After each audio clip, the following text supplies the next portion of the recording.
to speak a few words on this occasion.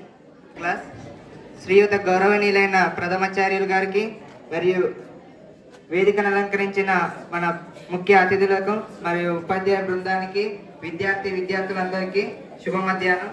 మరియు ఈ పిల్లల మరియు పిల్లల యొక్క తల్లిదండ్రుల సమావేశానికి వచ్చిన వంటి తల్లిదండ్రులందరికీ నా యొక్క నమస్కారములు.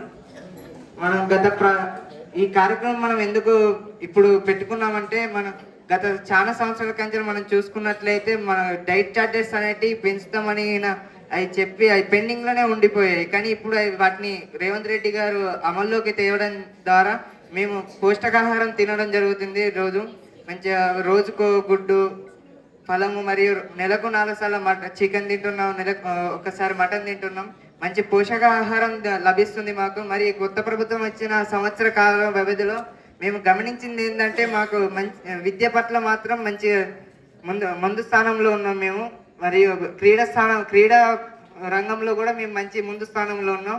మాకు ఈ సంవత్సర కాల వ్యవధిలో మేము గమనించింది ఏంటంటే, మాకు మంచి కొత్త ప్రిన్సిపల్ సార్ గారు వచ్చారు, మరి కొత్త ఉపాధ్యాయులు వచ్చారు. వారు మమ్మల్ని వాళ్ళ సొంత పిల్లల్ని ఎలాగైతే చూసుకుంటున్నారో మమ్మల్ని కూడా అట్లాంటి శ్రద్ధ చూపుతూ మాపై జాగ్రత్త మమ్మల్ని కంటి పాపలుగా చూసుకుంటున్నారు. రోజు మేము కూడా వారికి సహకరిస్తూ మంచిగా చదువుకుంటూ మంచి మార్కులు ఇస్తామని మాటిస్తున్నాం సార్. అండ్ అలాగే మా 10వ తరగతి నుండి మీకు ఒక చిన్న మాట ఇస్తున్నాం సార్. ఏమిటంటే, మేము మా 10వ తరగతి పరీక్షా ఫలితాల్లో మేము ఖచ్చితంగా 100కు 100% పాస్ అయ్యి ఇంకా రికార్డులు కొట్టే స్థాయిలో మార్కులు తెచ్చుకుంటామని మాటిస్తున్నాం సార్. నాకు ఈ అవకాశం ఇచ్చిన ప్రతి ఒక్కరికి పేరు పేరున ధన్యవాదాలు తెలుపుతూ సెలవు.